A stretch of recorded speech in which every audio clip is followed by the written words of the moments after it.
ہوں محمد احمد اور آپ دیکھ رہے ہیں لیا ٹی وی۔ چلتے ہیں آج کی نیوز اپڈیٹ کی طرف۔ ڈپٹی کمشنر آصف علی ڈوگر نے ریسکیو 1122 کے زیر اہتمام سپورٹس کمپلیکس میں فلڈ پیشگی انتظامات کے سلسلہ میں منعقدہ پہلی ڈرائی موک ایکسرسائز کا معائنہ کیا۔ اس موقع پر additional deputy commissioner revenue doctor Abida Farid, assistant commissioner Zohaib Karim اور Asghar Ali, chief executive officer health doctor Shahid Riaz, additional director life stock doctor Tariq Gadara, XEN انہار عبدالروف اور دیگر متعلقہ افسران بھی ان کے ہمراہ تھے۔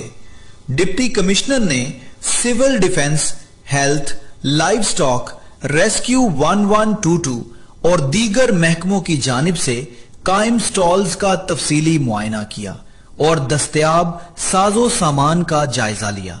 اس موقع پر district emergency officer doctor Sajjad نے موک ایکسرسائز کے اغراض و مقاصد اور ہنگامی صورتحال سے نمٹنے کے طریقہ کار پر بریفنگ دی۔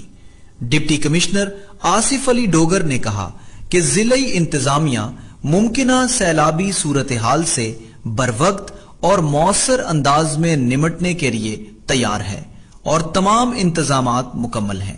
انہوں نے کہا کہ پیشگی تیاری نہایت ضروری ہے اور موک ایکسرسائز سے کیپیسٹی بلڈنگ میں اضافہ ہوتا ہے۔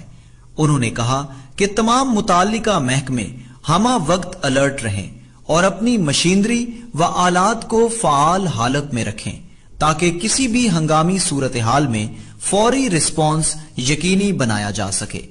انہوں نے مزید کہا کہ ڈرائی موک ایکسرسائز کا مقصد اداروں کے درمیان باہمی رابطہ مضبوط بنانا اور عملی مشق کے ذریعے استعداد کار میں اضافہ کرنا ہے تاکہ عوام کے جان و مال کا تحفظ یقینی بنایا جا سکے۔ یہ تھی اب تک کی نیوز اپ ڈیٹ۔ مزید خبروں کے لیے دیکھتے رہیے لیا ٹی وی۔